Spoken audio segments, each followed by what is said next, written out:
Not this ASMR. This is a visual-based joke, so the people who are only listening to the podcast aren't going to get it. I bought a hammer for this, guys. I'm doing props now. I'm hitting the microphone with the hammer so that its microphone fibers will grow back stronger. Matt, I love the reveal that you didn't have a hammer. I'm happy you said it because I thought the same thing. Like, damn, you got to at least have a hammer.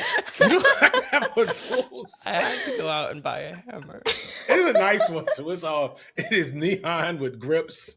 $12.99, baby.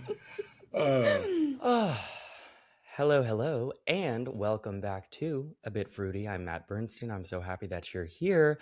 I recently spent a weekend at a leadership conference where I was invited in my capacity as a podcaster and where most people were a lot older than me. We're going to talk more about that later, but I got pulled into multiple conversations over the course of the weekend where people wanted me to explain to them clavicular and looks-maxing, mostly because they kept hearing those words from their kids. Clavicular is the online pseudonym for the 20-year-old Braden Peters, a radical men's self-improvement, in heavy air quotes, influencer who advocates for all manner of aesthetic intervention, including weight loss, GLP-1s, peptides, testosterone injections, a variety of what he calls pharmaceuticals, and at times, crystal meth. He's perhaps most famous for his practice of bone smashing, a pseudoscientific wellness practice that involves taking a hammer to your jaw and cheekbones and creating microfractures so the bones will grow back stronger and more pronounced.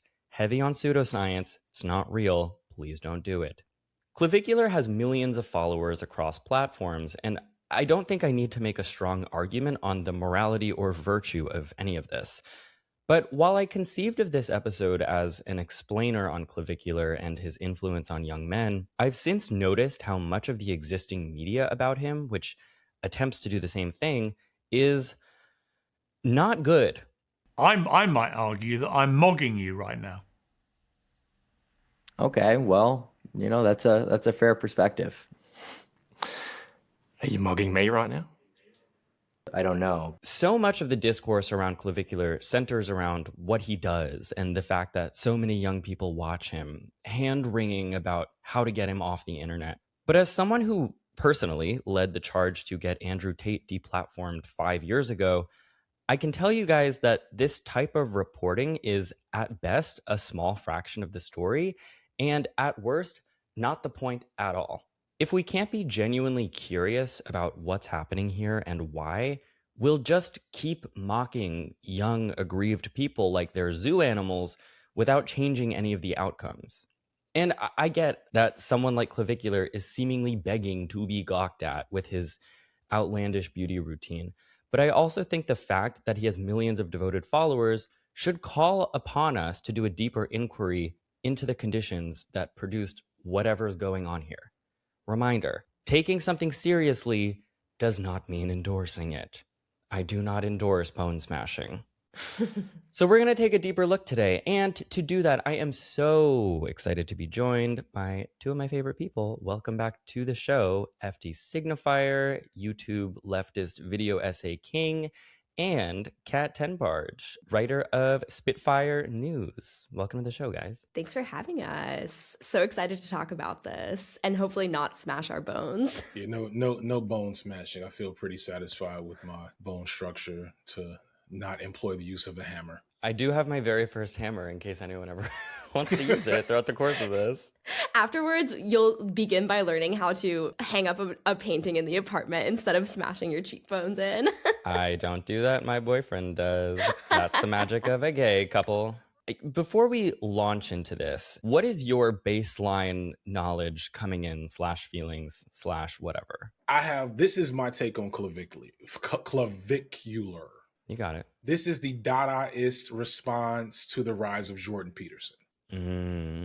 So Jordan Peterson was this big deal starting in, I feel like, did he start like 2018, 2019 is when he really got his like big blow up, and he dominated the male attention space. He has since died. What? This is news to me. No, he's not dead, but he according to his daughter, he might as well be. I don't know the full story. It's weird. There's like a brain worm or mold. I thought that was there already, but continue. Something's going on, and he's not the same. He may never return to be present. But whereas Jordan Peterson represented this like elder intellectualized misogyny and, you know, a bunch of other things, he was still able to subterfuge a lot of it into academic mumbo jumbo and, you know, the legitimate credentials he had as a former professor and Jungian philosophy. And he had serious debates with other serious philosophers. And so much like any like major movement, there's always a reactive movement that comes after it. So we go from Jordan Peterson telling boys to clean their room and to get married and, you know, relatively benign things in between the quasi-white supremacist, fascistic rhetoric. And that begets Clavicular, who is this like id goblin. He's like the id of what the manosphere's true desires are, plus some level of neural divergence. And so it's really an interesting kind of profound pendulum swing. Both serve the ultimate same purposes, but it's just a very different vessel for that. I feel like in seeing Clavicular and a lot of these specific trends like bone smashing and like taking all of these like supplements and chemicals to try to enhance your appearance, it reminds me like of so many of the trends that I've previously seen in eating disorder and self-harm online spaces aimed at predominantly women and like teenage girls in particular. But this is like the male flavor of a lot of that stuff. And I think that, like, to your point, FD, like so much of this is on the rise at a time where like fascism is dominating our politics and our culture. And this is a very like fascistic version of personal appearance. It's white supremacist in nature. And in line with those white supremacist values, it's like thinness, this Eurocentric beauty standard that emphasizes things like pronounced cheekbones and being extremely thin and being extremely muscular. And for so long, we've seen like this sort of panic, but not actually any solutions presented around the issue of like, why are young girls and women doing all these things to themselves? And now it's very interesting to see like the way that the media is similarly, but on the flip side, positioning young men engaging in all of these behaviors that are ultimately self-harm. Like they are self-harming in the pursuit of a beauty standard. And one of the arguments that I am going to try to make today is that none of what Clavicular is doing is like new. And frankly, like that it's not coming from a different place than like any like diet or weight loss or like Biggest Loser-esque content is. I mean, it's brought to those extremes. And I think most notably it's geared towards young men, which is why we take sort of a renewed interest in it. But anyway, we'll get there.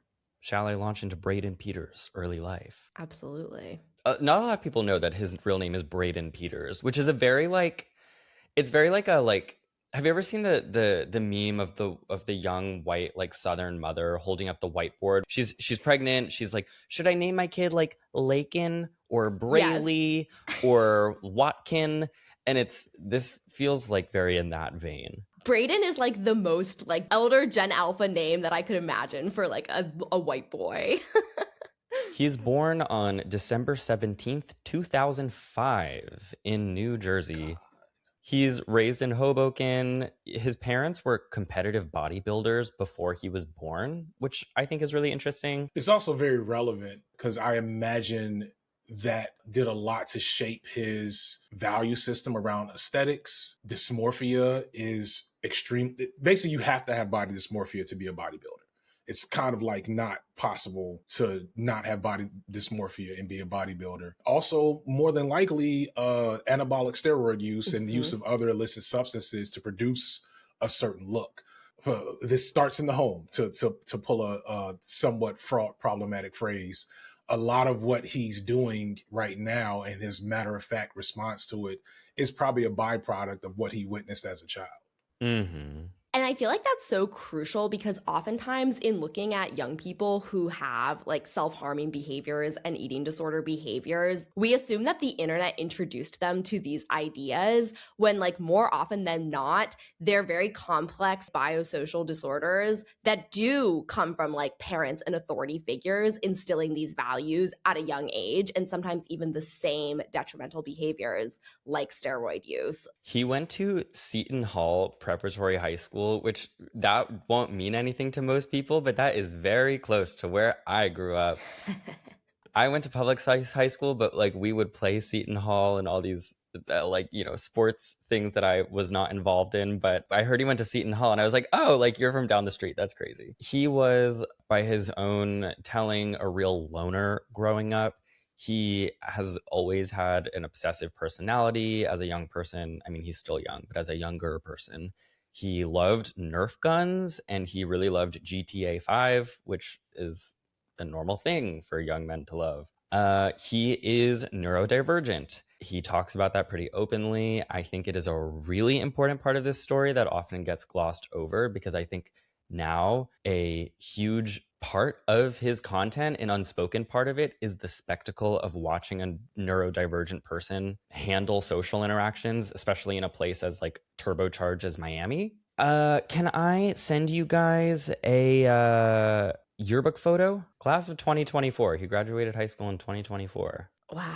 I need to like pull myself back from being like a boomer now, where I'm like, he graduated in what? It's striking how like almost unrecognizable he is here. Like if you show me this picture with no other context, I don't think I would immediately say that that was Clavicular. Like knowing that it's him, I can see the similarities, but he looks strikingly different. I don't know. I disagree. I've seen, well, maybe it's because I'm older and I've seen, I was a high school teacher and I've seen this. Like I've seen guys, first off, this is a young, handsome man. Mm-hmm. This is not some type of goober. This is a handsome young man that does not look so different than the person he's become now to me. I could very easily see it, especially when you add a pretty, we'll say, intense cosmetic routine. I've seen more drastic transformations, in fact. So I don't know. I do get that it is striking in terms of like the vacuousness of his eyes, the like 1,000-yard stare he always has now as he's talking to people. Like this is clearly him masking, which is this other conversation. I also think it's interesting because he's never, by his own admission, gotten plastic surgery. And like, you know, he'll rattle off a list of a million things that he does for his beauty routine. I am of the opinion that a lot of what he's doing doesn't do anything. Like, I think he just like went through puberty. This is my opinion. I think he lost weight. I mean, he talks about being on a GLP-1 and having formerly used crystal meth to like weight loss max. But like, I don't know. I think he like changed up his style. He figured out his hair gel. I'm with you, FJ. Like, I don't think he looks that different. Yeah. Well, I have really bad face recognition, so that could also No, we're not trying to gang up on the woman, I swear. Well, okay, I do have to also say I love that his senior quote is Albert Einstein, a person who never makes a mistake, never tried anything new. Oh, wow. Is that even a real Albert Einstein quote? Probably not, but it works for him. It sounds made up. I also just think it's interesting to note here, I posted on the A Bit Fruity Instagram a story just like teasing like, I'm doing a Clavicular episode. Someone responded, this could be fake, but they responded, a guy I met on a park bench after a party we went to got raided, knew him, meaning Clavicular, and his brother. Went to school with him and watched him get beat up. Oof. I don't know. Of course, that could be fake, but I think it's an interesting detail here. I think it would make sense if he was like bullied or just like experienced that type of like culture at a young age. It would track a lot with like kind of his mentality around how to improve yourself in society. Yeah. Yeah, I think we're lucky he's not a school shooter, because being neurodivergent can expose you to so many risk factors around bullying, around social ostracism, and engaging in manospherian content, which he admits to doing. Mm-hmm. The fact that he did look like this, that he's like 6'1", Shouldn't I know that? Let me Google it. 6'2". 6'2". So probably like 6 feet, considering the nature of his work. But I say all that to say, like, and I think we're going to get to this, there is like truth to his worldview of like the way you look being meaningful to how you're treated in society. So as a moderately attractive man who also probably had neurodivergent traits growing up, as a father of a very handsome young boy who has some neurodivergent traits, I can tell you that when your personality doesn't match the initial impression, that can, in a weird way, create a buffer from some of those worst outcomes. Does that make sense? Like Yeah. when I've seen him try to talk to girls, and they're so down, they're so with it initially because he's very attractive. But as he talks, you can see them being like, "Oh, you're weird." Yeah. And he doesn't get a drink in the face, but he does, get dismissed eventually. Mm-hmm. In high school, Clavicular was very involved with online forums like looksmax.org, other sort of incel adjacent forums. At age 14, which was also around the time of COVID lockdowns, Clavicular, who I should say at this point is still just Braden Peters, begins injecting himself with mail order testosterone. His parents, Kenneth and Lauren, found out, and every time that they found the testosterone, they would make him throw it away. So he set up a P.O. box to keep ordering mail order testosterone. He graduated high school and began Sacred Heart University, which I believe is in Connecticut, in the fall of 2024. And was expelled after just a few weeks for hiding illegal testosterone. But also, there is speculation that his involvement with those online looksmaxing communities led for them to dox and report him to the school, because there's, all sorts of bullying that goes on in those forums. Yep. So needless to say, he was expelled from college after a few weeks, which he now says is like the best thing that ever happened to him, which frankly, he's making a lot of money, so I'm sure he does feel that way. Yeah, depending on your metric of success, it could have been the best thing that ever happened for him. For his health, probably not. Probably not. Before he really blows up online, which is only in the last year, everybody, he worked as a wage cook at a restaurant in Massachusetts. And it was during this time that he was making this like looksmaxing content on YouTube. It really blows up in the summer of 2025. The COVID part of this is really interesting and like generational to me. I feel like we already are experiencing this and we're already like reckoning with this, which is that during the period in 2020 where a lot of like kids were doing online school, a lot of people were doing some sort of quarantine, we saw like the rates of people's online engagement just like skyrocket. And even people who were not previously extremely online like became very extremely online during this time period. And now we're kind of reckoning with like the fallout of that, which is that a lot of people fell down radicalization pipelines.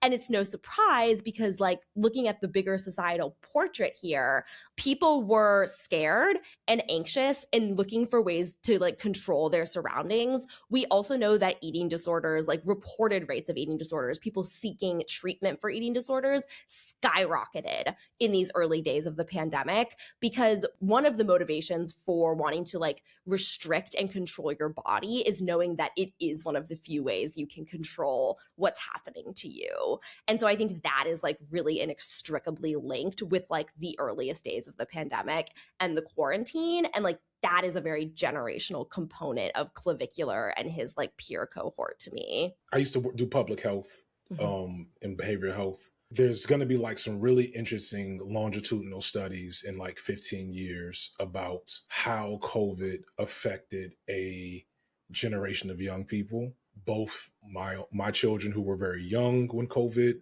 started, and like a person like Clavicular who was coming into high school. So starting high school during COVID, a very critical juncture. My oldest son was in second grade when the lockdown started. Versus my youngest son who had not started school at all and had to start school on Zoom. And there was like a major difference in like turmoil in my household trying to like manage my younger son's like everything. And then when he got to school finally 2 years later, There was a lot of work to like get the ball rolling with social skills, etc. Also, he's on the spectrum. So I say that to say like that COVID part, I don't even think we're scratching the surface yet. Totally. Braden says he was inspired to start making online content by the likes of Nick Fuentes, as well as other fitness influencers. He's cited Rich Piana as a role model. Rich Piana, a bodybuilder and YouTuber who died in 2017 at the age of 46. Cause of death not completely determined, but was likely from a combination of things, including long-term steroid use. It's very telling that his role model is someone who died relatively young, because it's just like it goes along with this really nihilistic worldview where it's like literally like live fast, die young, like bone smashers get it all. Yes. The more I've gotten into these topics, the more I've really wanted to become like an advocate for young people. And I don't want people to mistake that as like an advocate for what Clavicular is telling young people to do. But Clavicular and the millions of people who follow him, trying not to jump ahead in my argument notes, they feel that way for a reason. They feel nihilistic like that for a reason. And every time like we as the media completely ignore that in favor of just like laughing at these people, we're doing a disservice. And there is a reason. Whatever. Okay, keep going. Anyway, in summer 2025, Clavicular enters into a content house with a number of other young male fitness streamers. The core of their content was around like fitness and working out, self-improvement, yada, yada. Clavicular sort of stands out as a shock jock within the context of this content house.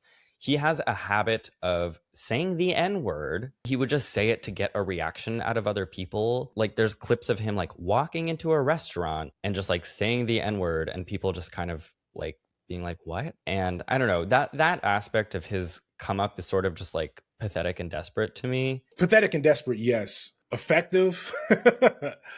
My first ever hit tweet was like Omegle racism. Have you ever seen like the Omegle racist stuff? Yes. Omegle, for those who may not know in the who are listening, is like a chat app thing where people just will randomly talk to other random people online. And it's a very white thing. And so if you are a person of color of any sort, you are going to get called slurs as soon as it becomes apparent that you're a person of color. And it's always by children. That's for a lot of reasons. But one thing I pointed out is that for white people, racism is a bonding practice. It's one of the ways in which racism is allowed to, and white supremacy is allowed to reproduce itself so effectively, is because the other is so thoroughly dehumanized over the course of their lives if they're not forced to engage with people of color at an early age. And this same can be said for queer people, for immigrants, for religious minorities, etc. Then you get to kind of develop this like casual dehumanization of who they are and what they go through. One of the most like famous abhorrent examples was the George Floyd challenge, when after that story went viral and people were seeing the videos of it, there are white people as a joke reenacting the murder of George Floyd and like taking pictures of themselves while standing on someone else's neck. I bring all this up because historically, young white men have found an easy way to get attention is through taboo. And there's few more taboo terms or things they can do than drop racial slurs against Black people and make that type of comedy. It's obviously offensive, but I find myself being dispassionate about it because it's almost disconnected from the actual traditional uses of the term. It's just to bring attention to themselves. And it works partially in part because of how offensive it is. Him doing that is exactly, join the choir, essentially. Not join the choir. What's the phrase? You get it. It's like, I hate to always bring him up, but this is what Jeffree Star was doing on MySpace in 2005. Yeah. Literally the exact same thing. He was running around the streets of LA screaming slurs at unhoused people on the streets and getting boosts online because of that. So it's like, it's a tried and true engagement strategy for like young disaffected white men. And the other thing this reminds me of is last year I interviewed this young man named Stephen Ime, who is a former looks maxer, and he's a young Black college student. And he told me like he was really into looks maxing, same age as Braden, but he got the unfortunate reckoning with the fact that the community was so racist. He would make content and then he would be confronted with this reality that like he was never going to be considered a like true looks maxer because he's Black. And so that was his moment of like, it pierced the veil of cognitive dissonance. And he was like, this can't work for me. But for someone like Braden, he's getting validation by doing this. Like the racism is cooked into the recipe of what looks maxing is. Yeah. As Kat alluded to earlier, the concept of beauty in a Western sense is intrinsically tied to white supremacy. And when you go and you look at how, old Western philosophy figures talked about beauty and aesthetics, it was, I don't think they were thinking specifically about racial hierarchy at the time, but they were creating the building blocks of it. Totally. I mean, to your point, FD, the parasocial bonding experience he was exercising online with a lot of like young white men worked. Clavicular blows up on Kick in the fall of 2025. Like, this is all super recent, how quickly this all happened. He became one of Kick's top streamers. Sidebar, if you don't know what Kick is, it is a sort of right-wing aligned version of Twitch. It was created by the same men who founded Stake, a gambling website that a lot of top influencers promote for some ungodly and soulless reason. The people who made Stake made Kick after Twitch banned advertising from gambling websites like Stake. So Kick became a vessel to advertise Stake and attracted content creators to the platform with a generous 95 to 5% split of subscription revenue, which is basically unheard of. Clavicular begins making up to hundreds of thousands of dollars a month. He became known for streaming constantly, sometimes for hours, sometimes for days at a time. He moves to Miami. He becomes known too for like viral stunts, like he injected his then 17-year-old girlfriend with fat dissolving peptides in her face to reshape her jaw. Hello, editing Matt here, and I had to insert this point that between the time we recorded this episode and when we are uploading it, the teenager we just described, whose name is Alexandra Mendoza, who's now 18, has filed a lawsuit against Clavicular alleging sexual battery, saying that Clavicular gave her too much alcohol to the point where she could not consent to sex, as well as an unauthorized injection of a non-FDA approved drug during the live stream, as we just explained to you. So there is that. He, like I said, was advocating for the pseudoscientific practices like bone smashing, his usage of testosterone, peptides, GLP-1s, crystal meth, etc., etc., etc. The content itself, have you guys ever seen Clavicular's content? Mainly just through clips. Only in clips from other people. Just through the clipping economy. Yeah.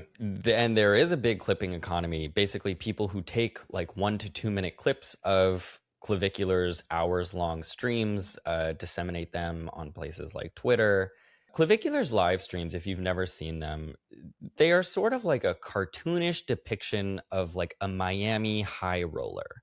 He is always either in his mansion, which I believe he's now living in the mansion that was previously home to the Bop House, the young OnlyFans girls. Miami is a crazy place, but he's always either in the house, on a boat, or in a nightclub.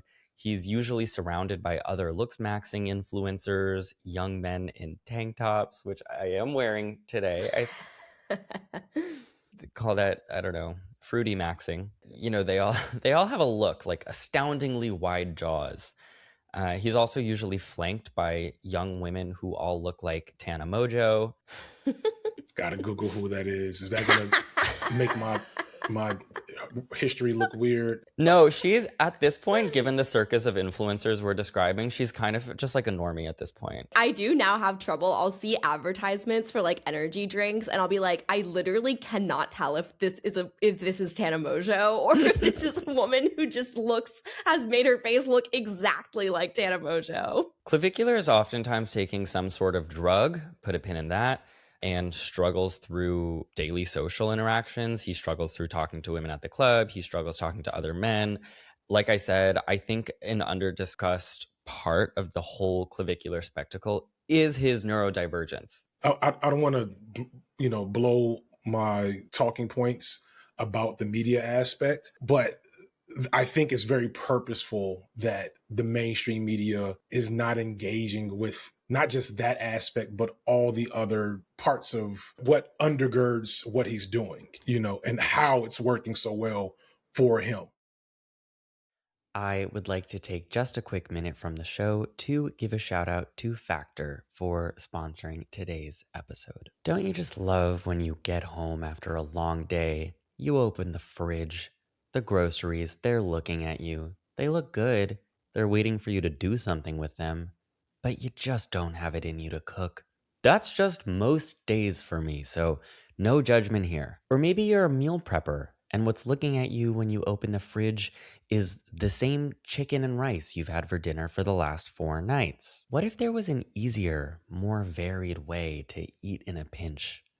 There is. Factor is a meal delivery service with chef-made gourmet meals that make eating well easy. And the best part is, of course, that they are all ready to heat and eat in just 2 minutes. Factor has a wide array of over 100 different meals rotating every week, a variety of different specialty menus, whether you love meat or whether you're a vegan. It really is a great way to just simplify your evening routine or your lunch routine or your breakfast routine, especially if you are like me and don't love the art of setting aside time to cook. Just not my thing. If you'd like to try it today, you can head over to factormeals.com/fruity50off and use the code fruity50off for 50% off and free daily greens per box with a new subscription. That is factormeals.com/fruity50off. Thanks so much to Factor. And now let's get back to the show. I want to talk for a little bit about Clavicular's worldview. Why is he doing any of this? And I've boiled that worldview down to the best of my ability, and it is this. The only 2 things that matter most in life are how much money you have and how you look. These are the 2 main variables that will determine one's success, happiness, and opportunities professionally and romantically. Because class ascendance is virtually impossible, you might as well do everything you can to ascend your looks by any means necessary. What I always say is, looks maxing is just another version of self-improvement. Yeah. And I'm simply stating that in terms of ascending your sexual market value, which means, how valued you are by women, how easily you're going to succeed in the dating market, it's a lot easier to improve your looks and improve your SMV by that metric than it is to overcome, certain disparities with your finances or improving your status. And I want to point out here that the more of his content you watch, the more you realize it's just a rather extreme and male-oriented version of content we've all been very familiar with for a long time. The most prevalent and normalized version of this content could be diet and nutrition influencers who teach people how to quote unquote live their best life. For decades, Oprah has made weight loss content, and she's promoted Weight Watchers. She's promoted GLP-1s using her own weight loss journey as testimony. Dr. Oz, Dr. Phil, all of the fake TV doctors with expired licenses. Now members of our federal administration governing who gets health care. RFK. Mm-hmm. The Biggest Loser, one of the most popular reality competition shows in American history, which I think has very comparable messaging to Clavicular's content and is similarly deranged. There's a broader worldview to Clavicular's content, but people mostly fixate on his looks maxing methods, and they always present it as this crazy thing an influencer is doing with zero cultural precedent, whereas I think it comes from a very similar place to content we're we've all been familiar with for a very long time. This is part of a pattern I see a lot in culture where men start experiencing something that women have been experiencing forever, and it's treated as like a wholly unique phenomenon, which it's not. I think there's a lot to gain from understanding Clavicular and his career and his popularity through the lens of eating disorders, which I'm teeing Kat up because this is her sweet spot. This is not an unprecedented phenomenon at all. This is the logical conclusion of our entire culture around beauty. And there's this amazing book that I have behind me called Pixel Flesh by Ellen Atlanta that is geared toward women and like strictly is about women's experiences, but it applies so well here too, because this idea that we feed young people, which is that like your worth is inherent. It doesn't matter how you look. Like what people value is your kindness, your trustworthiness, your relationship building, your honesty, your integrity. None of that pans out in the real adult world. It is literally the opposite. So when we tell young people that your looks don't matter, we are lying to them, because the truth is your looks matter quite a lot. You are less likely to face discrimination, bullying. You're likely to get better opportunities economically, personally, professionally. People in everyday interactions will treat you better. You're more likely to get an apartment. You're more likely to get a job. All of that does stem from appearance in real life. So these young people's attitudes about the world are not unhinged from reality. They are a direct reflection of like the world we have built for them. And we cannot solve these problems by just telling people to like raise their self-esteem or get therapy, because they're reacting to like the real structural inequalities around beauty standards that are enforced very violently. Clock it. This is the thing that drives me crazy, is that people are like, why would someone do this? Because this is the world that you've created. His worldview, I mentioned, is that it's to an extreme, right? He says the only two things that matter are appearance and money. That's not true. And I want to flesh out why that's not true. And it's especially not true in the romantic sense, by the way. And that's also the part where he leans in heavily, which I disagree with. But this idea that like you aren't treated differently based on how you look is also not true. And so much of the critique of Clavicular refuses to engage with the reality that he and millions of his followers are responding to. And I'm like, if we can't do that, we're just like pointing and laughing and doing nothing to solve the problem. I don't know. Am I wrong? No. You're right. I wanted to add something you said triggered me. It's not why would someone do that. It's why would a straight man do that? Mm-hmm. I think that's a big key here, because I think you alluded to earlier that women have been operating with this same ostensibly, depending on perspective, extreme beauty maintenance industry, industrial complex, maybe even forever. And men have had plenty of like things about wanting to look good. There's, I grew up watching Hair Club for Men commercials. That was a well-known thing I would see. I can't remember the last time I wasn't marketed erection pills since I was a young man, so there's a lot to it. There's actually maybe in that you can maybe like chime in on this. This is actually like a kind of a back end queer phobic framework that we're dealing with. It's like they're basically telling them, well, you're straight, so why do you care so much about looking good? A normal guy wouldn't act like this, etc. I think in a weird way he's queering how that presents the world by pulling all these straight men into it. The media people are like, it's really like, as I'm thinking about it, they're basically being like, dude, this is gay. Why are you doing this? Yes. And, yes. 100%. And like nobody's having a real conversation about the problem. Well, so I have to say, this whole thing of like, a man is doing all these weight loss techniques and taking steroids and injecting his face with things. I'm like, no one fixated on this story has been to a gay club in a while, because the things that these people are doing. It also makes me think about how like you get similar coverage for like the new trendy, oftentimes it's just kind of an illusion, but like you get this sort of coverage for things that like Kim Kardashian, for example, does. Like when vampire facials became a thing, it's like they're literally pulling blood out of your face and then like I do remember that. Like pushing, like massaging you with your own blood to like theoretically regenerate your cells or whatever. And like the BBL craze itself, I feel like also reminds me of this. But for years, when you talk about the procedures that women do to themselves, it's similar in that there's a lot of like judgment around that narrative. What's less questioned is the underlying assumption that like women should be doing upkeep to our appearances. Like women should be like caring so much about what we look like. Like that is like the natural order of things. Yeah. When men do it, that's the question of is like, why do men need to care about these things? And it reminds me of the cultural discourse from a couple decades ago around like the metrosexual man, which is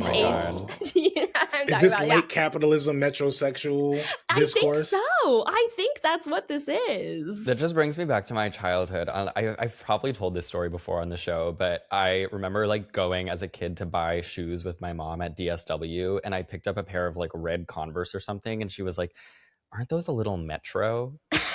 Like, I'm so traumatized by that word. And then like, fast forward a few years and I was like, it's not metro, I'm just gay.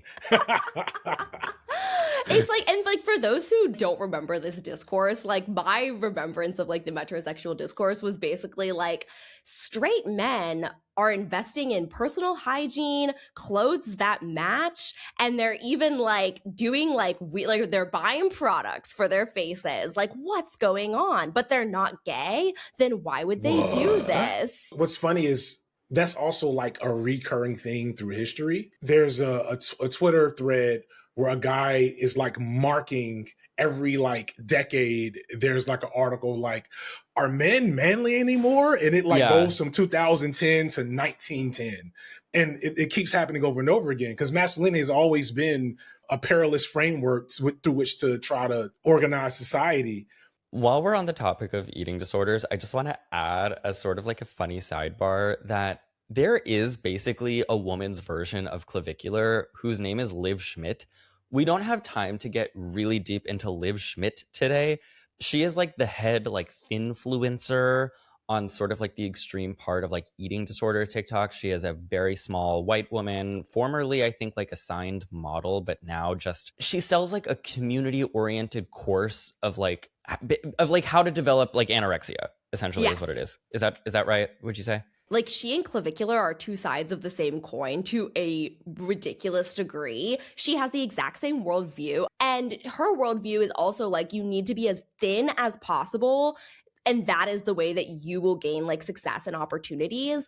It's also a grift, much in the same way that I think what Clavicular is doing is like grifting, in the sense that like her own opportunities are astroturfed. It's like a snake eating itself. It's like she needs to pretend that she's ultra successful in order to sell courses to other like women and girls, and then by making money off of the grifting course, she can actually like stage things in her life that make her appear very, very successful. So it's all kind of an illusion.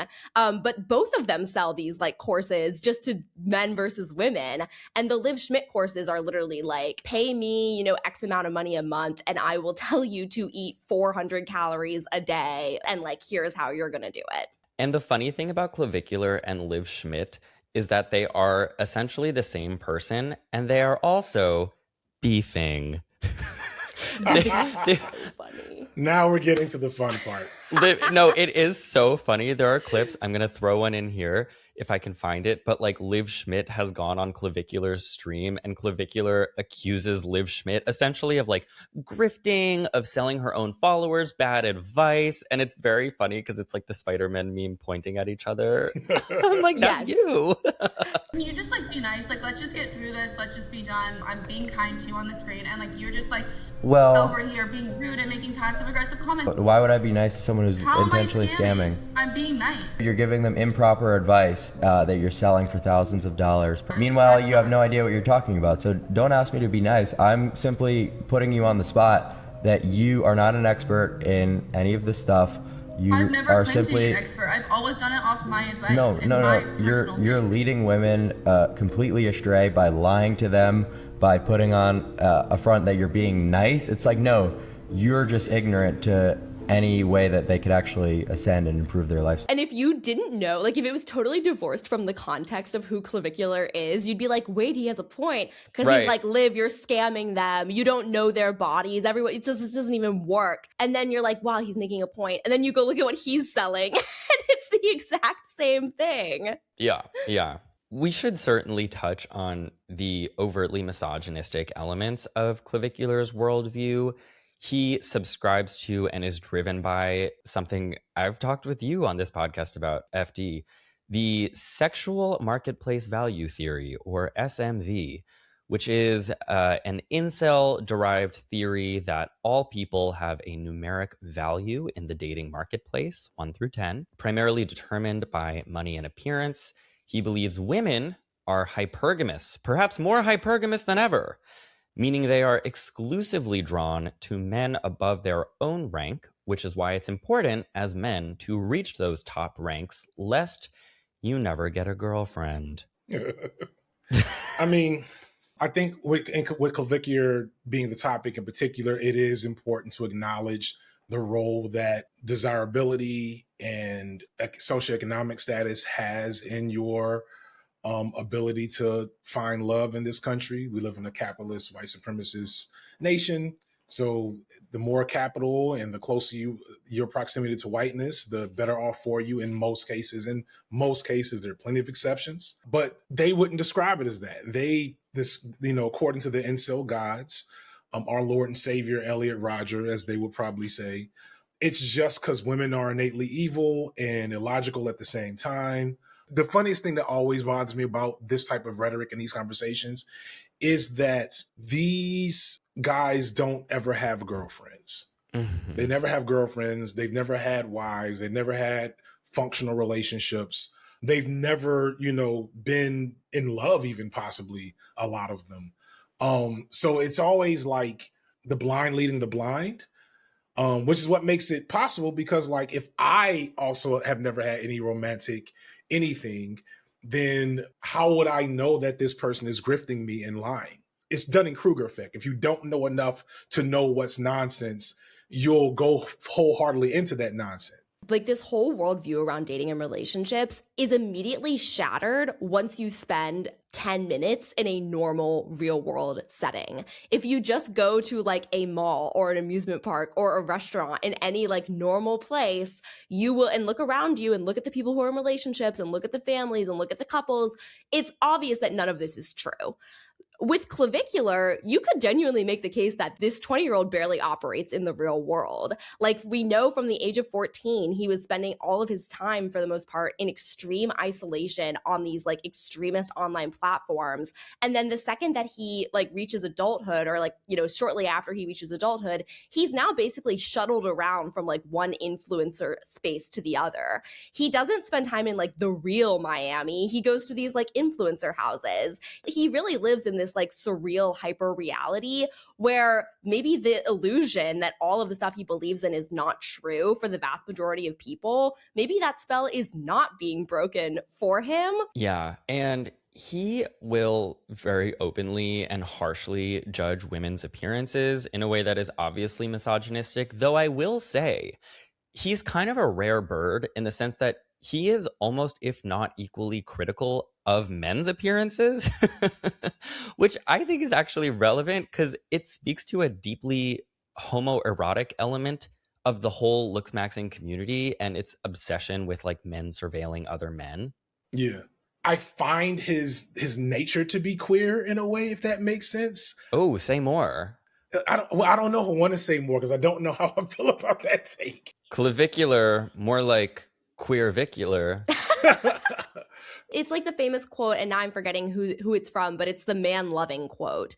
Matt, you know what I'm talking about. I do know what you're talking about, which is basically that like heterosexuality, like for men, is ultimately man-loving because I can't articulate it well. Well, it's basically just the idea that like, and you see this so clearly in like the clavicular model of like how he evaluates men and women, which is like ultimately it's in the pursuit of like the ultimate male form, which includes being surrounded by women who love and admire you because of how like structured your face is. But like his obsession, his aesthetic obsession, his values, his judgments, they revolve around other men. Like he's obsessed with the male form more than anything else. And so in that sense, his whole ideology is very, very male loving. And another interesting thing that doesn't apply so much to Clavicular, but like just in general, the manosphere is obviously very misogynistic. It's all like rooted and threaded through with misogyny. So is this like beauty standard culture for women. It's also very misogynistic. In the online pro eating disorder, pro self-harm spaces that I've reported on, women are oftentimes expressing feelings of like hatred at themselves. Like the self-harm component is very like an expression of internalized misogyny. So it's interesting that like throughout this whole culture on both sides of like the gender split, the two things at the bottom that unite it all are racism and misogyny. And like that is the foundation of this whole culture. You all familiar with yaoi? Oh, yeah. So that the fact that Nat's the one person that's like, no. Who? Wait, it's gay. You know what yaoi is, Matt? It's not even, is yaoi gay? Because like Yaoi? Yaoi. How do you spell that? Y-A-O-I. Oh. It's erotic. It's gay erotic manga. Oh. And or romance. I'm looking at the pictures. This looks these I don't know, this looks nice. Yeah, so What am I I'm bringing it up because or no, is that not good? Well, I mean, it depends on. I'm not going to say whether it's good or not because I've heard a lot of different arguments. Yaoi does have some issues with it in that, and the reason why I bring it up for clavicular, yaoi is on the surface and ostensibly queer, but it's done in a way clearly to appeal to straight women, and so it doesn't really humanize queerness as much as it's just a fetishization of male power and aesthetics. And all the yaoi guys look like clavicular. Like you won't get too far into any one of them to find at least one of the characters will look like clavicular. There's something to that. I'm not quite fruity enough myself to really dig into this, but I really think there's a there that I'm look up. I shout out to whichever queer creator is going to do the queering clavicular video, but there is a clear upheaval of traditional masculinity to allow him to do this very male-centered, very Greek, like the Greeks and the Romans were notoriously had same-sex lovers. It wasn't queer though, right? Mm-hmm. It was about power. It was an extension of masculinity that they would have male lovers too. And so that's kind of what I'm getting at. It might not surprise you to learn that as Clavicular blew up, he was quickly absorbed into the mainstream manosphere with people like Andrew Tate, Sneeko, Myron Gaines, Nick Fuentes, and the like, despite not identifying as a political streamer himself. His penchant for misogyny, obsession with male hierarchies, and willingness to say outrageous things made him a natural fit regardless. I will say Clavicular never had the same relationships to overt politics as a lot of these figures. During an interview with conservative podcaster Michael Knowles, Clavicular said that he would vote for Gavin Newsom over J.D. Vance if those were the two 2028 candidates because Newsom mogs Vance. Next election cycle, who's going to win? It's going to be Gavin Newsom against J.D. Vance because J.D. Vance is subhuman and Gavin Newsom mugs. J.D. Vance is subhuman? Yeah. What makes you say that? He's got a very short total facial width to height ratio. He's obese, very recessed side profile, whereas Newsom is like 6'3" Chad. His relationship to the overtly political manosphere peaked in January 2026 when he and all of the figures I just listed went out to a Miami nightclub together, requested the DJ play HH, or Heil Hitler, by Kanye West, and sang along to it. After which the Miami mayor released a statement condemning it. Clavicular then met with several Jewish nightclub owners and posted a photo with them on Instagram with the caption, "No more politics, just mogging." Which is an awesome quote. It is. That's going to be someone else's high school yearbook quote. No more politics, just mogging. Oh, I kind of love that. This is also like, this is what I mean when I'm like, there's a hyper reality to like Clavicular's life. It's a Tim and Eric skit. Yes. And like the way that he exists in Miami at times, like I'm like, this is not real life. This is not like real Miami. These are like these bizarre groups of men who are on camera. It's like reality TV. It's staged for the purpose of online performance. And they're all kind of melting their brains by doing it and not engaging with reality. Yeah. Also, if you've felt lost at any point, my dear listener, I want to establish a few key terms. Probably should have done this earlier, but mogging, going full boomer. Mogging is, it's like outshining someone, and it can be a suffix on any word. Status mogging, looks mogging, money mogging. Maxing is doing something to the extreme, which can also be a suffix on anything, like looks maxing. Well, actually, I think I have to correct you. I have to correct you. I'm gonna language mog you really quick. Definition mog you. Okay, please. It's important. The caveat is that maxing isn't to the extreme, is to the greatest possible extent of the individual. And that's where you get like gesture maxing.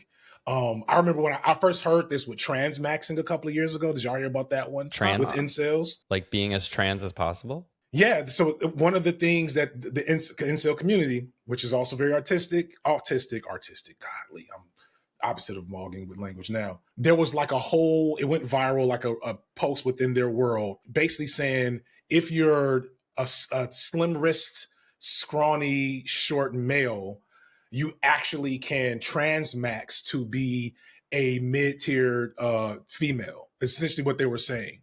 That if you had the concept of like trans-friendly looks maxers, I live. No, it is. Well, friendly is a right. Can do a lot of work there. But like, yeah, they were basically like, look, if you are too ugly as a guy, you may actually have a chance as a woman. But that's where I first learned the framework of maxing to be an individual journey. Sorry. No. Thank you for intellect maxing me, or intellect mogging me. Fuck. This has convinced me more than anything else that Euphoria creator Sam Levinson must be an incel. Oh yeah. All of this fits I knew Kat was going to find a way to complain about Sam Levinson in here somehow. All of this seems to track with whatever the ideology of Euphoria is as well. Do you guys mind if I pee really, really fast? No, go for it. That's fine. I'm actually going to join you. Well, all right, whatever. We're bathroom maxing. Be right back. Just wanted to take a quick break from the show to give a shout out to Rocketmoney for sponsoring today's episode. It's getting warmer out, spring is edging us, and you know what that means. Spending probably a little more money. Maybe it doesn't. Maybe it doesn't for you. Maybe you're extremely fiscally responsible, but for the rest of us, I know that it is a common thing as it gets warmer out, as you're going out more. Treats and things start popping out at you and you just can't hold yourself back from them. You tend to spend a little more money when it's warm out. If that sounds like you, Rocketmoney might be a nice tool to have in your back pocket. Rocketmoney is a personal finance app that helps you find and cancel unwanted subscriptions, monitors your spending, and helps you lower your bills so you can grow your savings. The app analyzes your bills, your credit card statements, gives you a dashboard where you can see everything in one place, and helps you cancel subscriptions you don't want or don't need anymore with just a few clicks. This is extremely helpful for someone like me. I subscribe to a lot of things, especially for work, like newspapers, online magazines, streaming services that I only need for a very limited amount of time. And Rocketmoney will always help me make sure that I am canceling them without them charging me more than I want to be charged. Rocketmoney has over 5 million users and has saved them a total of $500 million. It can save the average user $740 annually when using all of the app's premium features. If you'd like to try Rocketmoney today, you can head over to rocketmoney.com/fruity. That is rocketmoney.com/fruity. Thanks so much. And now let's get back to the show.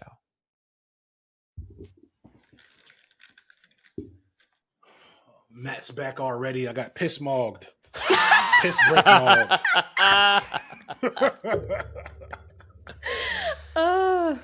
And you see why this is attractive?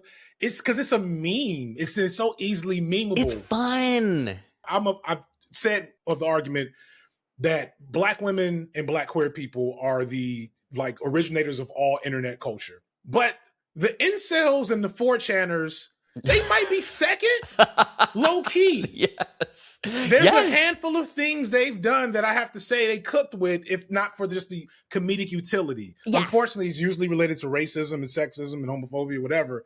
But if we could reclaim, I would like to reclaim mogging. That's the name of this video. Reclaim mogging. Do you guys want to do a little media critique, Maxing? Absolutely. Yes. So, like I said at the top of the episode, I conceived of today's show as an overview of Clavicular's rise and the negative effect he has on young men. I think we've done that up to this point. But then I watched the media's coverage of him, most of which comes across as belligerently unwilling to engage at all in the world that produced Clavicular and made him famous.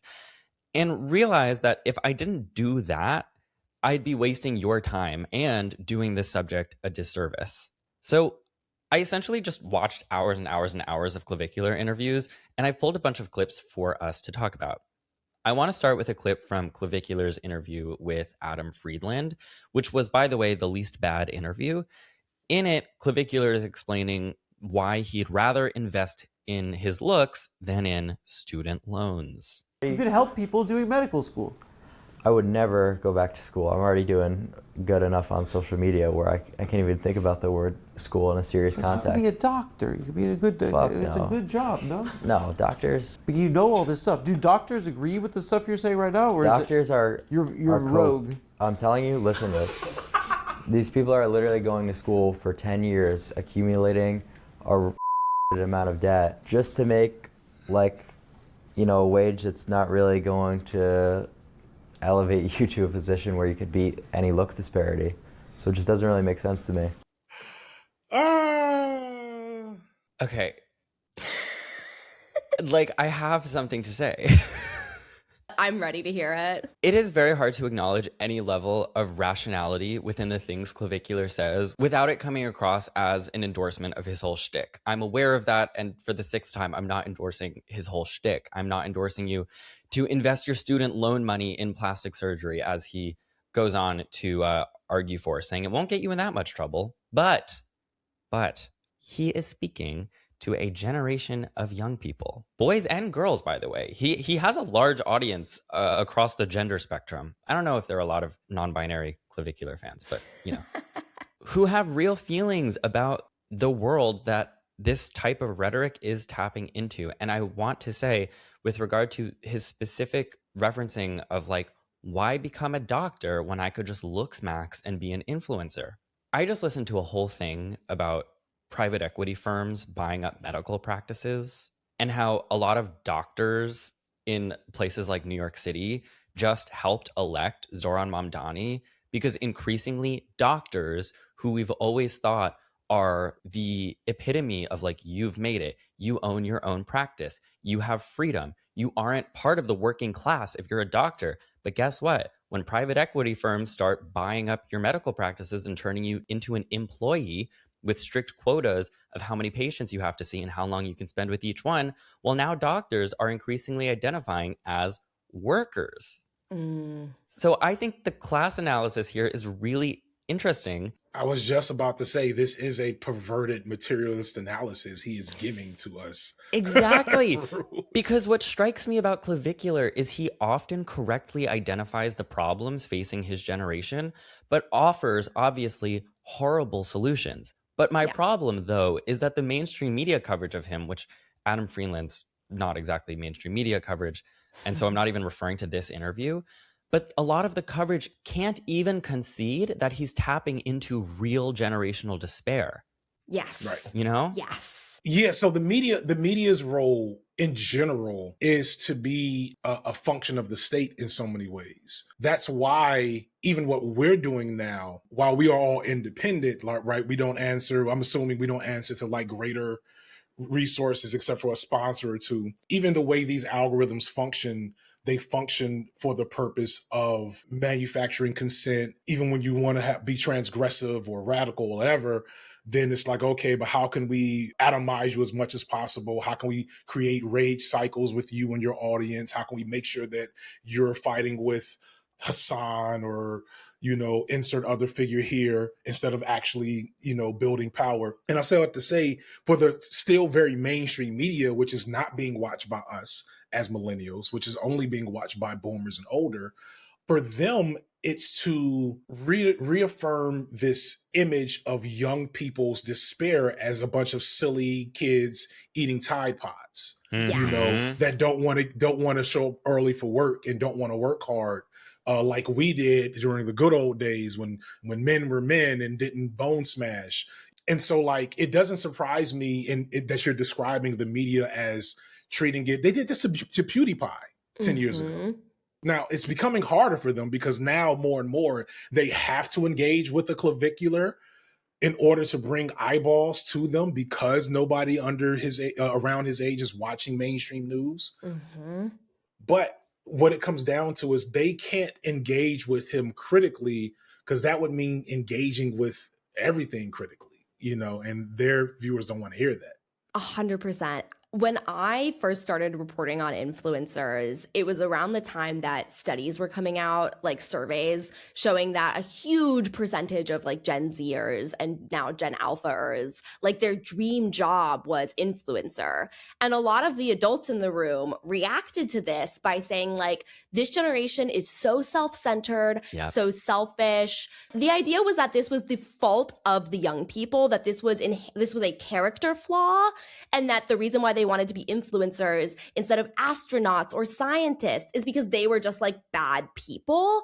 When the reality is, the reason that young people want to be influencers is because they see that it is one of the only pathways to actually like moving upwards in class. It is one of the only ways. All of the traditional pathways are broken. And in fact, like the millennial experience has informed the Gen Z, Gen Alpha attitude because millennials did everything what they were told to do. They took out the student loans. They went to four-year colleges. They got bachelor's degrees. They even got master's degrees. They even got PhDs. And then they were ejected into a job market where there were no roles for them. And they have to work regular working class jobs just to try to survive and pay back those loans. And we hear about this all the time, the younger generations. So of course we don't want to make the same mistakes. Of course we want to follow the other pathway that is so visible to us that the mainstream media, despite questioning this, has like broadcast to us, which is like, oh my gosh, all these young people don't even have to work hard and just make millions of dollars on the internet. And the sad reality is that that's not true either. Influencing is also not a pathway to guaranteed or like lazy forms of success, but that's like the new generational fallacy. And young people like feeling this way is not crazy. It is informed by like what actually happened to the generation before us. Yes, 100 million %. It's the new American dream. And I want to take the pin out of that conference, that leadership conference that I mentioned at the very beginning of the episode that I was at, with all of these people who are older than me and very few of whom spend a good amount of time on the internet. And a lot of them worked in tech and a lot of them work in AI. And I can tell you, and I was so excited to record a podcast where I could like tell people this, that by the way, guys, when it comes to the future and securing a future that has job stability for young people, the emperor has no clothes. All of these people will say, yes, it's going to change up the job market, but young people understand AI and young people will know how to turn this into new job categories. They have no plan. And we already know that AI is eating the bottom rung of jobs in all of these different industries, leaving young people no path to enter those industries to begin with. And young people, while they might not be able to articulate the very nature of all of this, they know that those opportunities are gone. That is where this nihilism comes from. They know about AI. They know the future that has been guaranteed to young people for the past several decades with college leading to jobs, etc., is gone. So when Clavicular says why take out all these student loans when I can just be an influencer? Well, you can laugh at him all you want, but guess who else feels that way? Basically everyone his age and younger. Yep. Yeah. So I'm an older millennial. I'm 43, right? I'll be 44 in about a month. You know, I'm of like the last past the post in terms of like, hey, all these structures that we raised you all on and set up for you guys, they actually work. And like literally I crossed the finish line just before they all became completely dysfunctional. They were kind of breaking down when I got there, but it was just halfway functional enough that I could make something out of myself without ever becoming an influencer, right? But you have to be reminded, as Kat kind of alluded to, that the rest of these kids, the younger millennials and now the Zs and eventually the alphas, they're like, this is bullshit. What are you talking about? What do you mean work hard, get a job? Like you? Yeah.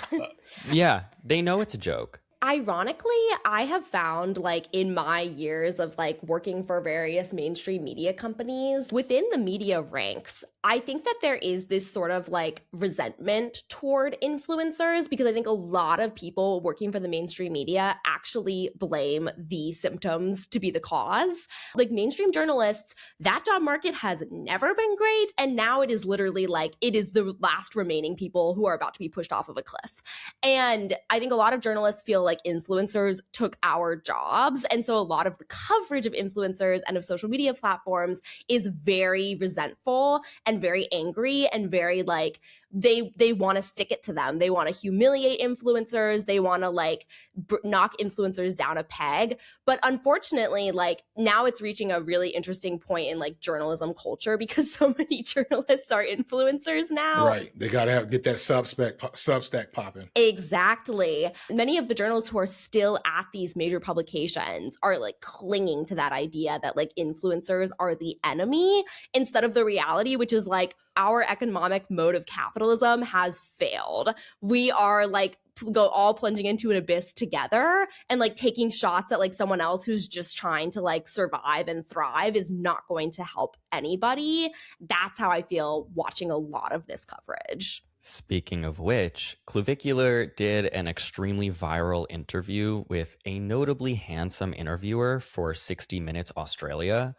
The interview is about an hour long, focuses heavily on Clavicular's looks-maxing tactics, particularly bone smashing, and the interviewer is smirking, borderline laughing through the whole thing. And look, on one hand, I can understand why, but it all just comes across to me as extremely incurious. And for a serious journalistic outlet like 60 Minutes to be taking this approach struck me as just like not doing your job. Are you mugging me right now? Well, in what metric? Any? Status mugging. What do you mean by that? I mean, like I might be status mugging you maybe. I don't know, you're fine. Like potentially money mugging, who's to say, right? I don't know, but like, you know, those are different types of mogs that you could achieve on someone. It doesn't only pertain to looks, right? So there's all types of mogs. Well, your whole persona and shtick is about appearance and looks, right? So would you say your looks mogging me right now? I can't really see you, to be fair. It's kind of hard with the light. The camera's quite far away. So I'll just give it to you. Really? Yeah, I mean, I can't see. Why did they leave this in? The whole interview is like that. Also, he's saying I can't see you super well because they're not in the same room, and he's looking at a laptop screen of this guy that's far away, and the light is in his face. Yeah. And even still, it strikes me, God, like these fucking bad interviewers have turned me into a clavicular defender. It's so void of substance. And like I said, all of these interviews are like, do you think you're hotter than me? I'm like, you're 60 Minutes. The Clavicular's like 20 and like, you know, doing some crazy shit, but like, what's your excuse? It's really interesting to me that Clavicular almost sounds like a resigned college professor explaining to a freshman student, like, what you think is not accurate. I'm trying to explain to you the basis of my culture, and you're just sitting here asking me unserious questions. Which I actually appreciate. Like, I appreciate the farce in it all to an extent. I often don't get to see straight white men like try to explain the nuances of a culture to the straight white man to get frustrated. That was novel, but it's very breathy. And I just like somebody on TikTok needs to just do an animatic of that as Yowie, because that is how Yowie goes. That's how it goes. Is a Yuki and Simi, Uki and Simi. There's two like roles of dominance. The unseriousness of it just leads me to continue down that path. Clavicular is like the Connor Story, and the interviewer is like the Hudson Williams, if this was heated rivalry. This is not where I thought this was going. And like, okay, another critique of this that I often have of how like mainstream media covers influencers is like the content that is being created, whether it's a 60 minutes episode or like a 60-minute long YouTube video, they are competing in the same environments for the same theoretically like audience pool. And a lot of times like mainstream media is subjected to the exact same dynamics that online content creators are. And we talk about this with online content, like how striving for virality tends to flatten things because you are going to get more attention with like a quick, snappy clip out of context than with a lengthy, nuanced discussion that actually like probes systemic factors. And we criticize like viral content and social media content for these dynamics, but the exact same dynamics also exist in mainstream media, where there is more value to creating a clip. You're going to get more viewers, you're going to go more viral if you have a clip of an interviewer asking Clavicular, "Are you mogging me right now?" than if you have an interviewer asking Clavicular about like generational despair and economic anxiety. So really, these are two people trying to do kind of the same thing, and that becomes very obvious when you have these interactions like this. And to that end, the interviewer then asks Clavicular if he believes what he says. And this is how it goes. It's fascinating talking to you. I feel like you're a very different person face to face than the persona you give out online. Do you believe half the stuff you say? Do I believe half the stuff I say? So what are you saying? I'm inauthentic? I'm just curious that is a lot of what you say on your videos and online about gaining attention more than necessarily it being what you truly believe? In terms of streaming, yeah, like a lot of the activities that I do, like, you know, clubbing every day, you know, doing certain activities like that. Is that something I would do if I wasn't a content creator? No. So that part is, I guess you could say, just for virality. You know, I'm a pretty sheltered person. I, you know, like to spend time to myself, ideally. So all those experiences where I'm going out and about, talking to people, you know, maybe that's not the most real version of myself, but everything I talk about in regards to looks maxing in my philosophy, it's 100% real. What an earnest response about how he is performing for cameras because he believes that that's all he can do. And to a certain extent, like, I don't know, is he wrong? No. Well, to Clavicular's point, which is something I never thought I would say, the reaction online to this interview that I saw, the viral reaction to this interview. Don't. We're going to get to it. We're going to get to it. We're going to get to it. My lips are sealed. Let's watch another clip. The interviewer then says that he thinks personality and character matter more than appearance. See, now, I would disagree and make the argument, Clav, that character, personality, maturity, intelligence are far more important than appearance. Do you think I'm wrong? Well, bingo, there it is. But those are all perceived entirely differently, once again, based on your looks. So you're absolutely correct. You're just forgetting that key piece of nuance that is kind of the reason that my message resonates so well. So what is the reaction to that? Because he's not lying. he just laughs and moves on to the next question. But it's so amazing to me because, like, if you go to the YouTube video of this interview that 60 Minutes Australia posted, everyone is like, it's so funny watching this interviewer slowly realize clavicular is insane. I'm like, where? I hate, like, it's, people are going to be like, oh, you're defending it. No. But it's like, oh man, is clavicular the leftist prince that was promised? And we just don't realize it. He's not. He's obviously, I know you're not being serious, but it's like, he is correctly identifying the problem. He's giving the wrong solution, but he's identifying the problem.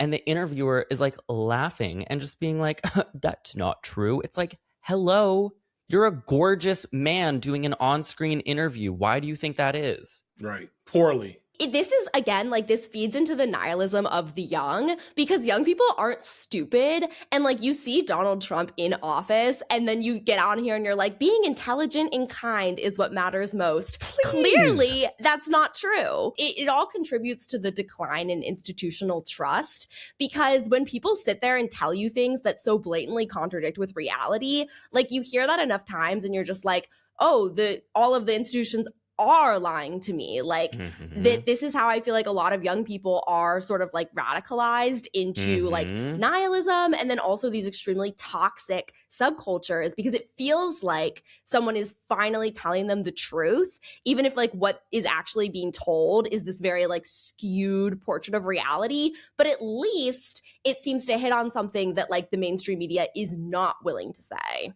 The interviewer persists. But see, I disagree, Clav. I don't think appearance is as important as you're suggesting. Do you think that if you were bald, if you were fat, that you would be doing this interview, that you would be a journalist? Yeah, I do. Well, I would tell you that it's very unlikely that you would have the career that you do if you didn't have, the looks package. That's really what it comes down to. Like, you'll see a lot of media personalities with full heads of hair, generally in shape, and that's what it comes down to. See, again, I disagree. Do you not think there are bald, overweight journalists? Of course I do, but I'm just saying you would have had to overcome that disparity by being a lot better in other metrics to have the career that you do. He's woke-maxing right now. He's literally just describing lookism, which we know is a real, like, prejudice based on attractive. Like, we know that that's a real thing. If the interviewer was like, had like thought some of this through and actually prepared a thoughtful interview, and I don't mean to like dog on 60 Minutes Australia, but like engage with the reality that this person is living in, because so is, like, we all are. And for you to just be like, well, that's not true. Who are some of the most successful on-screen male broadcast journalists? Anderson Cooper, David Muir, attractive, fit men with full heads of hair, and white, by the way, and chiseled jaws. Yeah. I mean, like, it's pretty ridiculous to assert the claim that like tons of people who don't conform to the beauty standard are successful in very visible positions, because it's just not reality. And while, yes, there are a lot of journalists who don't conform to beauty standards, like, or aren't conforming in like the highest echelons of beauty standards, those are not usually the people on camera. Like, your pathway in life is going to change based on how people perceive your appearance. This should not be like controversial to say, because it's just reflected in like all of the available data and reality that we live in. But what we're actually witnessing in a surreal way that I wasn't expecting before we started this call is the rejection of clavicular in the process of protecting white supremacy. It's not a sentence I thought I was going to make, but what claviculars, like, the white supremacy's greatest trick is maintaining invisibility in society, maintaining imperceptibility. You're not supposed to notice white supremacy. In a recent video, I compared it to dark matter and like the universe. I don't know if anybody's like a science nerd, but dark matter is literally what makes up most of the universe, not stars or proton clouds or whatever, but like literal matter you can't see. But when scientists analyzed the math behind the universe, they had to make up the concept of dark matter in order to make the universe function properly. So you don't know it's there, but it's the most thing around us. Same thing with white supremacy. What this interviewer would have to engage with is the white and patriarchal nature of how he is privileged in Western society as not just a good looking, and not just a man, but a good looking straight white man. Means that he started from at least 4 or 5 notches ahead of all of his would-be competitors. And it's not a surprise that we've only had straight white male presidents, that most of them do not, like Donald Trump is anomalous in that he looks like a weird cartoon character figure. Most of them do look like who we talked about earlier, that Moggs, JD Vance. Oh, Gavin Newsom, yeah. Most of them look like Gavin Newsom, you know. That is not an accidental thing. That is structural and systemic. And so this looks maxing thing is accidentally kind of materialist in its breakdown of like societal forces. And in doing that and then platforming him, they have to completely ignore that part in order to maintain the narrative around, you know, it's a personality that matters and hard work and bootstraps and hustle, et cetera, et cetera. And he's like, you know, actually the structural framework of lookism and race means that I can be here talking to you versus a woman or a woman of color, whatever. So it's actually hilarious, you know, to have to be on the other side of this conversation, defending the woke critique of based clavicular, as the internet kids would say. I actually wrote here in my notes, this would be like getting an influencer who advocates for the use of skin lightening cream on for an interview and then being like, well, why would you do that? The world's not racist. It's like, well, neither of you are, what? Like, no, it's, and this is the fundamental conservative worldview of Clavicular, right? He's saying the world has all of these structures, and he's correct in identifying them. And he's saying that's just the way it is, so you might as well try your hardest to survive and come out on top, lest you be a loser and get left behind.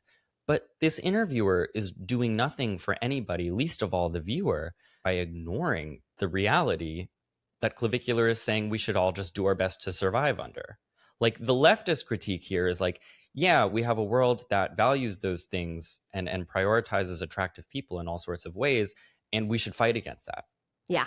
Yeah. This reminds me of a conversation I had with someone online where they were like, Demi Moore, the star of The Substance, they were critiquing her thinness and saying like, well, she just started a movie that was about how bad beauty standards are. And I'm like, you misunderstood the plot of The Substance. You misunderstood what The Substance was trying to say. The point of The Substance is not just like beauty standards are bad. The point of The Substance is that women in the entertainment industry have to conform to impossible standards of beauty, or else they will lose economic opportunities. They will be ejected once they surpass a certain age, no matter how well they conformed in their youth. And that's what people misunderstand about so much of this culture is like, it is inherently conservative because it doesn't want to change these systemic realities. Mm-hmm. But also like, we can't deny that those systemic realities exist, because to do that would also not solve any of them. It's just pretending the problem isn't real. Somebody just needs to hand this guy a couple of books and we'll see what happens. Yeah. We'll have 2 Hassans. We could fix Clavicular. Wait, you mean Clavicular or the journalist? No, Clavicular. I think they could both read personally, but you know, no shade. The last clip I want to play for you from this interview is at the end when he asks if Clavicular is happy. You don't give off this sense that you're incredibly happy and fulfilled. I'm wondering, Clav, do you live a happy, fulfilling life? I would say for the most part I do. I just generally don't want to be doing this right now. I had something else I had to do. What am I keeping you from? I wanted to go to a club. Is that your idea of fun, going to the club? Well, I mean, maybe it's not the most enjoyable activity, but it'd certainly be a lot more fun than this. No offense. What does he like to do? I mean, it's hard to know what he actually likes to do because he just does whatever he needs to do for his like 24-hour streams, which is like going out and then going home and then going out and then going home. But it's just so funny as this whole interview unwinds, and I watch the full hour, and this guy just becomes like Fox News. It's like, oh, really? You want to go to the club? Is that what you think is fun? Like, yeah, he's fucking 20. Yeah. I hate how much I have to like fucking advocate for fucking Clavicular, but he's 20 years old. Of course he wants to go to the club instead of doing this dog shit 60 Minutes interview. Anyway. Unfortunately, he humor mogged the interviewer a lot.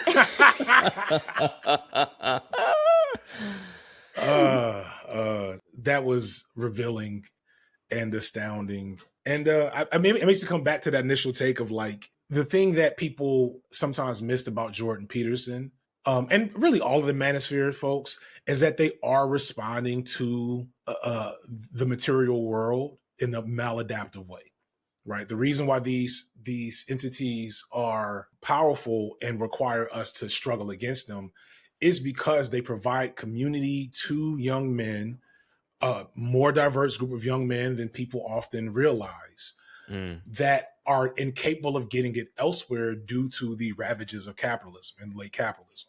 To have someone like beforehand, a Jordan Peterson, who felt like an elder, for a generation where a lot of people were fatherless or who had inadequate fathering in the home, to engage with their emotional cores that are neglected, creates connection, which is what everybody's missing. They're missing connection to other people.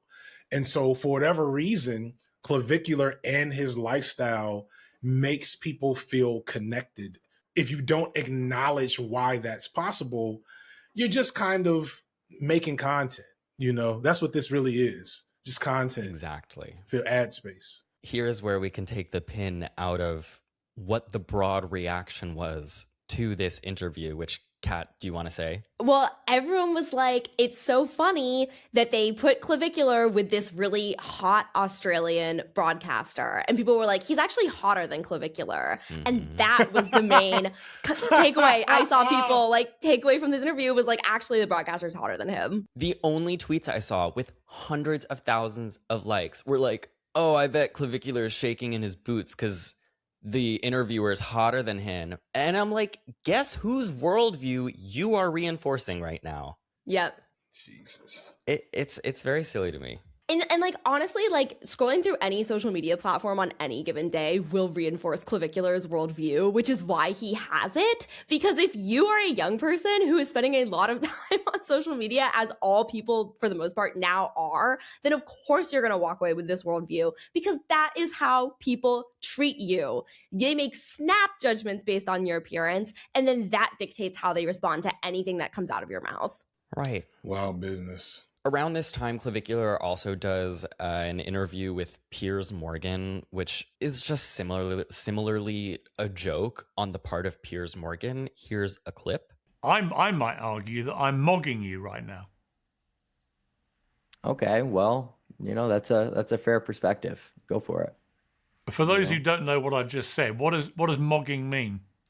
Basically outshining someone, looking better than them. And there's different types of mogs, right? There's status mogs, there's, money mogs. So, you might have me in those categories, but I think we need to add in a little bit of nuance that it's not a looks mog, So you would say that you have the edge over me in looks mogging? I think I might have you by just a small margin. I don't know, but that could be attributed to youth, So yeah, but youth who knows? Isn't Back always in the everything. day, Youth, a lot of women find the older dude. A lot of women find the older dude more appealing than the young, pimply youth. Well, absolutely. Can I just say, this is farcical. Clavicular could not have been nicer in this situation, where Piers Morgan is like, oh, do you think you're looks mogging me? And Clavicular in that situation... That was a good impression, Matt. He could have literally said anything, and Clavicular was like, maybe by just a hair, but also I have youth on my side. Mm-hmm. And then Piers responds by calling him pimply? What? This is content, though. This is content. It is. And I also think that Piers Morgan and Clavicular are speaking the exact same language. When Piers Morgan says a lot of women actually find older guys more appealing. Notice he says appealing and not attractive. Because Right. what does Piers Morgan think that women find more appealing about older men? The fact that they tend to have more money and more power and more status. And ultimately, this very misogynistic worldview that Piers Morgan also possesses is not too dissimilar from Clavicular's worldview. It is just a new generation of like rhetoric around men, women, and the value that they have to provide to each other. But it's all rooted in the exact same thing. This is what frustrates me about content creation, like amongst us.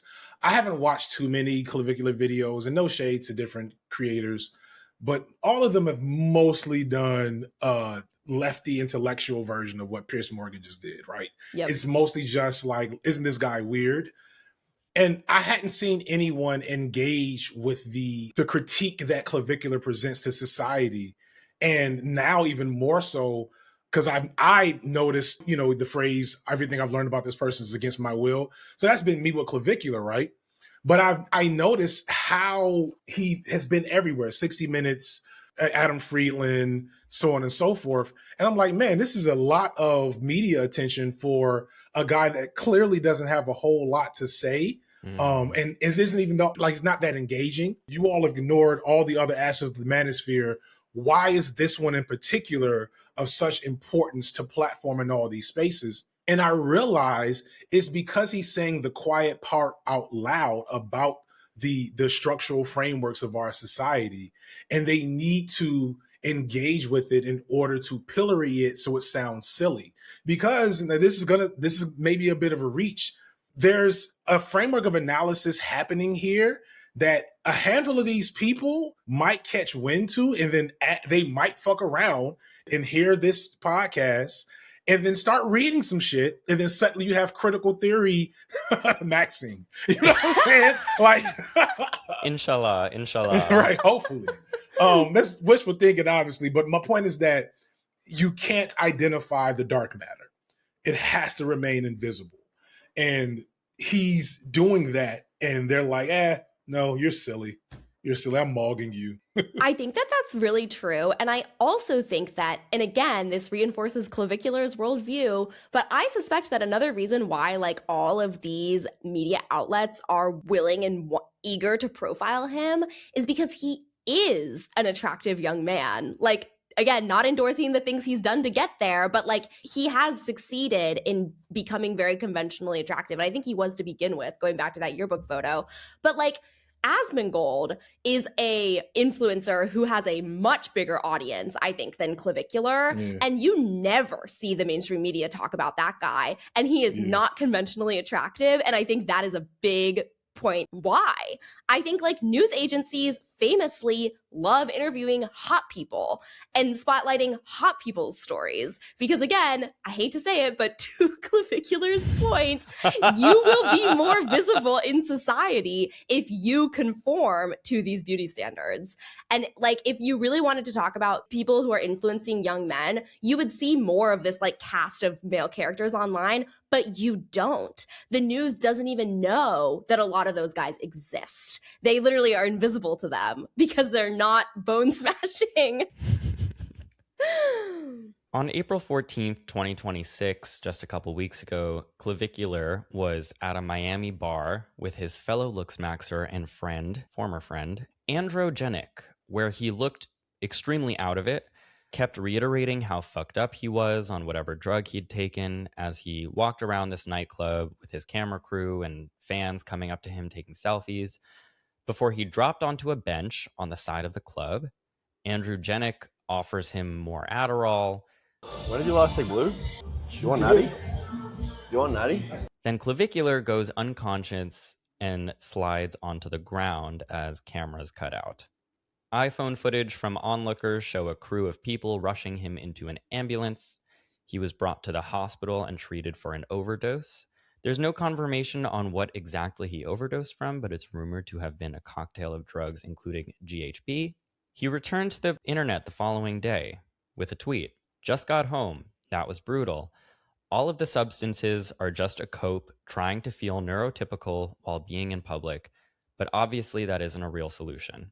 The worst part of tonight was my face descending from the life support mask, and included was a selfie where he has sort of cuts all over his face, perhaps from falling over, it's unclear. And the following night, he was back on stream helping open a club in Miami. The worst part of, I'm trying to understand what he says when he said the worst part tonight was my face descending from the life support mask. Like, did he like fall? Like, what does that mean? Wait, you know what I just realized? It was the life support mask that cut up his face, because in the world of looks-maxing, ascending is what you do when you make yourself look better. That's part of the lingo. Oh. And so he's saying his face descended as a result of having to wear the life support mask, which is, that's fucking dark. Yeah, that's this whole thing is dark. Can we engage with the first part of this though, where he says all of the substances are just a cope trying to feel neurotypical while being in public. Mm-hmm. But obviously that isn't a real solution. Yeah. Because that is a real thing that neuroatypical people deal with, including controlled substances. He's gonna die young. And sad. Maybe tragic, but he's very nihilistic. So I just I struggle with the death of the nihilist sometimes, because it's like, you got what you want. So the sadness is how much this probably resonates with a lot of people. Mm-hmm. And the fact that none of our social authoritative apparatuses are interested in addressing how we produce a clavicular, and how he rises to fame and then gets platformed by numerous mainstream figures. This is what it is.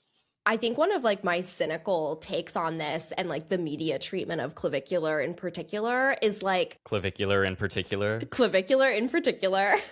The media is just cashing in on this. Like, I think that there are some journalists who have written or examined clavicular who are not trying to do that, who are not engaging or writing or spotlighting him maliciously.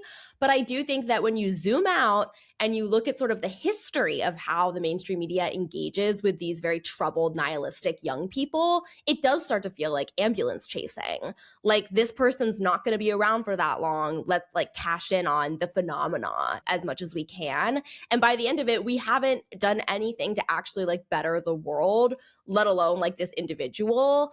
And in fact, it's sad because it reinforces the idea that if you act this way, you will wind up be on the cover of magazines, you'll be on TV, you'll get like all of this short-lived attention. Again, it just reinforces the clavicular worldview. You know, if you have young people trying to emulate this model and do the same thing, then I think at some point the media machine has to say, like, are we complicit in this? Because we're literally creating a pathway for young people to get attention by doing this, and then we're giving them that attention they so desperately crave. I feel like one of my big, if not the biggest conclusion that I have around this whole thing is just that like clavicular is a symptom, not the cause. It's evidence. And my problem with like so much of the coverage is that they aren't willing to engage with the cause because it's hard and it's not sexy. You know, these sorts of the constant coverage around like what this attractive young man spiraling out in Miami, that makes for a sexy story that'll get a lot of clicks and a lot of people laughing. And then like, who knows, maybe he will die. He idolizes the YouTuber bodybuilder who did die. Yeah. And a lot of those bodybuilders die. Like bodybuilder, the average, I don't know the stats, but like tons of bodybuilder influencer type people die before 30 or 40 or in their 40s. I know that there are plenty of people that are like YOLO with it all. And again, going back to what he saw as a kid, the use of substances to achieve a physical aesthetic is nothing that he would have been unfamiliar with. And I'm sure the consequences are what they are. And I feel like, and here's where I get really earnest. I'm always earnest. But I'm like, if you're listening to this podcast, if somehow this caught you, you're someone in Clavicular's target demo, I'm not going to tell you that you don't live in, at least to a certain extent, the world that Clavicular is describing. Lookism exists. People will treat you differently in many situations based on how you look. And also, that is not a reason for you to just like lie down and surrender to that world, because there are, I don't know. And that's even hard for me to say, because I do a lot of stuff to try to make myself look better. Right. I don't live outside of those norms either. Mm-hmm. I'm wearing all this makeup. I go to the gym every day. I do this and I do that. Like, I can't pretend to live outside of it. I'm not this 60 Minutes guy pretending I live in a world you don't also live in. But we shouldn't, and we should all, I don't know, we should fight for a world and for community building online and in real life where we can value what I think are objectively more important qualities in one another. All to say, I think we should start empathy maxing. Yes, exactly. I don't know. That's a better name than the one I thought up earlier.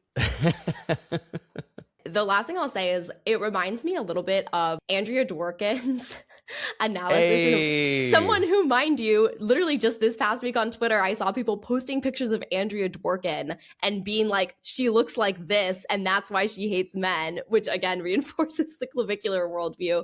But like, part of Andrea Dworkin's analysis in Right-Wing Women was like, right-wing women see the world clearly, they just don't want to change it. And I feel like that is a really big point that separates you out from like the clavicular like nihilism crowd and like we recognize that these things are real, but we also actually want to strive for a better world crowd, which is like there is a better version of living that is not just like flaming out young. There is like a version of like looking outside the mainstream media echelon, looking outside, just trying to succeed within these narrow pathways that have been designed for us and trying to create different ones. And if only someone could point clavicular in that direction instead of just reinforcing that he's on the right path. Yeah. I have more hope and naive empathy for characters like this than the average person. I was preparing for my outro, so I grabbed the hammer. I'm sorry. Maybe it's the hammer. Maybe it's the hammer and sickle. Maybe he reads some books and figures it out. But more than likely, he's just going to inexorably harm himself to the point where this world is no longer feasible. He's going to have a mental breakdown because like this level of masking daily, nightly, 24-hour streams is mentally taxing.